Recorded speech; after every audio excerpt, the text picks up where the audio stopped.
బులెటిన్లో అప్డేట్స్ చూస్తే మార్కాపురం జిల్లా పొదిలి పొగాకు కేంద్రాన్ని ఎమ్మెల్యే కందుల నారాయణ రెడ్డి పరిశీలించి అధికారులు బయర్లతో సమీక్ష నిర్వహించారు.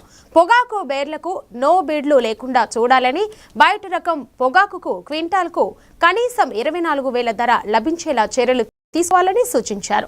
రైతులకు ఎలాంటి ఇబ్బందులు కలగకుండా కొనుగోళ్ల ప్రక్రియను సమన్వయంతో నిర్వహించి వారి సమస్యలను వెంటనే పరిష్కరించాలని అధికారులను ఆదేశించారు.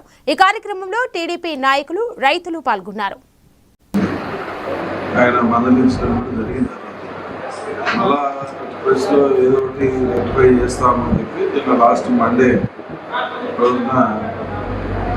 నిర్ణయం తీసుకున్నారు. ఇట్లా లో గ్రేడ్కు 10 రూపీస్ గవర్నమెంట్ సైడ్ నుంచి ఇచ్చేటట్టు రైతులను ఇబ్బంది పెట్టే విధంగా లో గ్రేడ్కి రేట్ పెంచారు.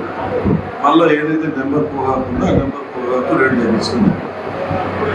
దీనివల్ల రైతుల్లో తీవ్రమైనటువంటి ఆందోళన అనేది వ్యక్తమవుతాయి.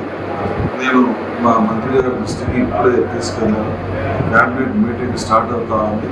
నేను మీరు అమ్ముకోండి, నెంబర్ పోగాకుండా అవసరమైతే మీరు నచ్చకపోతే దాన్ని స్టాక్ కింద పెట్టుకోండి, ఏసీలో పెట్టుకోమంటే మళ్ళీ మనకు గిట్టుబాటు ధర వాళ్ళే వచ్చి తీసుకుపోయేటువంటి రోజులు మళ్ళీ తొందరగా వస్తాయి, చేసుకోవచ్చు. ఎట్టి పరిస్థితుల్లో రైతులకు న్యాయం జరగాల, రైతులకు మంచిగా చూసుకోవాలా అనేది ఈ ప్రభుత్వం వాళ్ళని ఎవరైతే బయర్స్ ఉన్నారో, ఎవరైతే పార్టీస్ ఉన్నారో వాళ్ళ మీద రకంగా చేయాల్సిన పరిస్థితి వస్తుందని చెప్తా ఉన్నారు.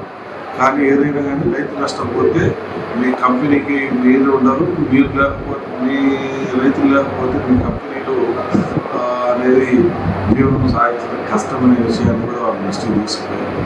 వాళ్ళు కూడా మా అధిష్టానంతో మాట్లాడి రైతుల న్యాయాన్ని చూస్తాము. ఆయన మందలించడం కూడా జరిగింది.